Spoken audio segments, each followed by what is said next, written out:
This brings us to our last presentation. We hope you're all still awake. Yeah, okay, that's good.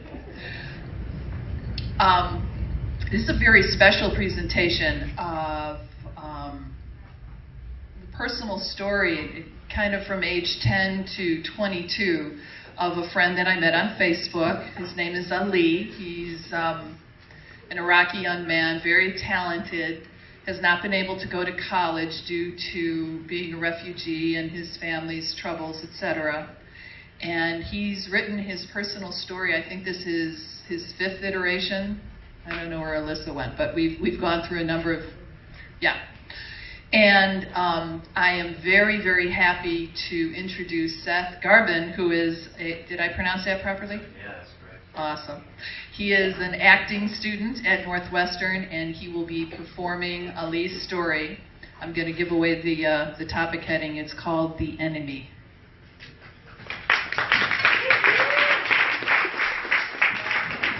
So this is Ali's story, The Enemy. When I was 10, my mother used to make klecha. It's an Iraqi date pinwheel cookie. And she told me the story about how the Jews in Israel make these same cookies for a special holiday.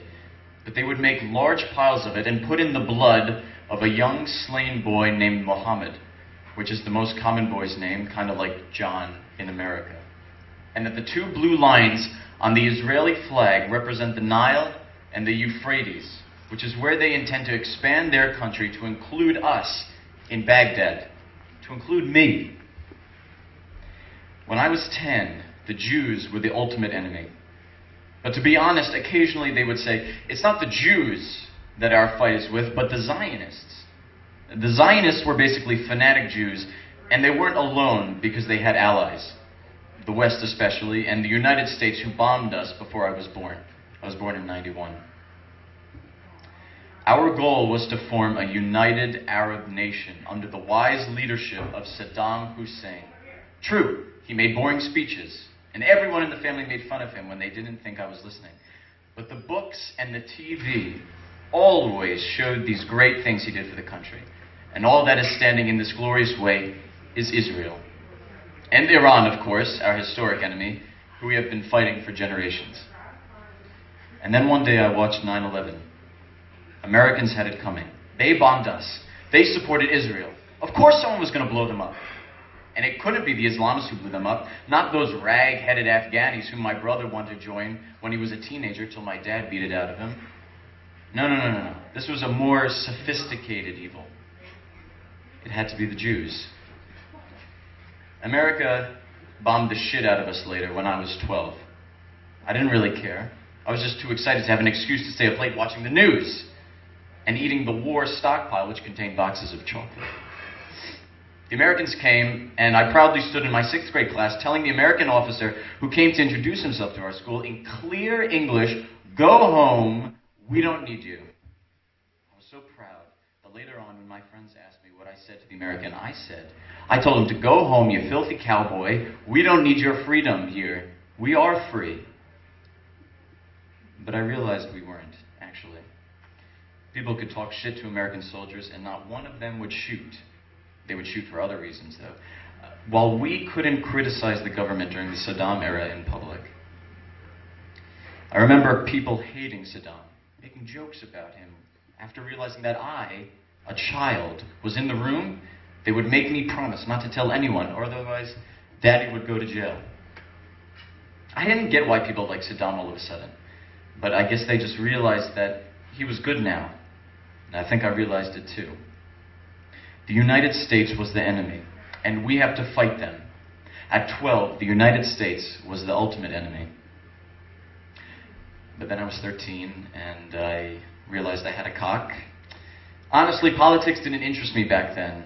But it was also then I discovered we were Sunni, and so were our relatives, but not all of our neighbors and friends. They were a different sort of people called Shiite.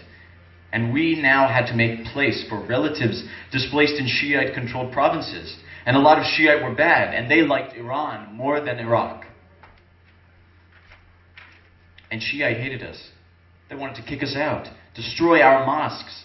They hate us so much, they became allies with the Americans. They are worse than the Americans. In fact, we need the Americans' help to defend ourselves from the Shiite. And my 10-year-old brother was almost kidnapped by them. I am 15, and the Shia and Iran are the enemy. The Americans are still the enemy, but maybe they're not so bad. My father works with them. He builds roads and stuff. Well, he built roads till he got a death threat from Al-Qaeda. Fucking raghead Afghani Islamists. And besides, American TV shows and pop culture are pretty awesome. I mean, they can't all be evil. They're not the enemy. Not all of them, at least. It must only be the government that is evil. Maybe because it's controlled by the Jews. Death threats and the kidnapping attempt made us leave Iraq and go to the rich Gulf states. I was alone there. My father had an accident shortly afterwards, which left him unable to work. And my brothers were always angry and pressured because of money. No one really befriended me except the Omani Shiite. They were fascinated by Iraqi culture, since almost all of their religious idols and songs come from Iraq. They liked me, and they were pretty cool guys, religiousness aside. And they were Shiite, but they weren't my enemy. I kept telling myself that they tried to kidnap my brother. Well, we never really know who tried to kidnap my brother. And it was our Shia neighbor who saved my brother. No. The Shia aren't the enemy. The Americans are the enemy. Well, not all of them, but the government. And the Islamists are evil. Maybe they're the enemy, and they're controlled by the West. And there's fucking Bin Laden. I hate him. He doesn't represent true Islam. Well, my Shiite friend tells me that Osama does represent the true nature of Sunni Islam, and that Sunni's teachings are bad, while my other religious Sunni friend showed me books that tell me Shiite's teachings are messed up too. Well, fuck them both. Islam is just fucked up. All of it. I hate that religion. I hate that culture. I hate the Arabs, the ragheads, and I hate my family. Why can't they afford to send me to college like they did with my older brothers? Religion is the root of all evil. It's malicious. It's hatred. It's evil. At the age of 18, religion is the enemy. I was 19 when I was sent to Jordan. I met a lot of Americans, Christians, and Jewish people. I was sure now that they weren't the enemy, though they had some extremists in them, but everyone does. And they didn't want to enslave me and rule the world. They didn't eat babies. The right-wing ones had some strange opinions, but that doesn't make them evil. They were not bad people. No, they can't be the enemy. Religion is not right, but it's not the enemy. Not all of it, no. Only Islam is the enemy. I'm certain of that now. And besides, I met a girl, a Saudi atheist. We met online, but I loved her nonetheless. She told me what a hellhole she lives in, then she suddenly disappeared. They either killed her or locked her up for talking to me. I had to take revenge for her. At 20, Islam was the only enemy, and I had to fight it. But how? I started to go to political meetings in Jordan. There were revolutions everywhere. The old regime is falling. Well, good. I never liked the old dictators. They're a reason for all that shit we're in now. And as for the Islamists, I met some in real life in those meetings. I told them that I'm an atheist and they can go fuck off. Suicidal? Yes, I was. Are they going to kill me for apostasy? Fine. I will be a martyr, and people will remember me. It's better than living with a paraplegic father, broke refugee of a family, and a dead woman I love. I want them to kill me. Sadly, they didn't try to kill me. Actually, they were pretty nice. They did try to convert me, but not kill me. They weren't simple-minded people either. They were from a wide spectrum. Some were socialists, some believed in free market, and some were anarchists.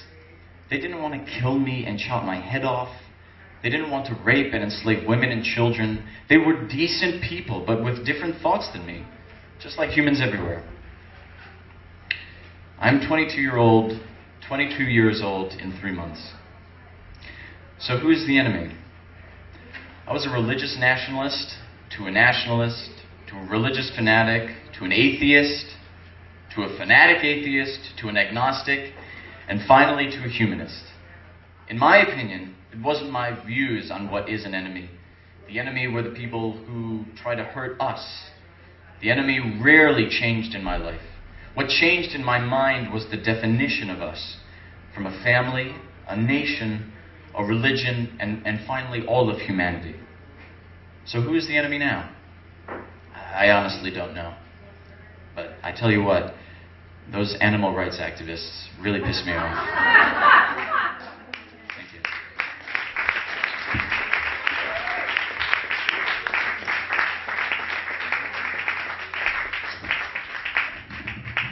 I think the kids got talent, both of them. Well, thank you very much. This brings us to the end of the presentation portion.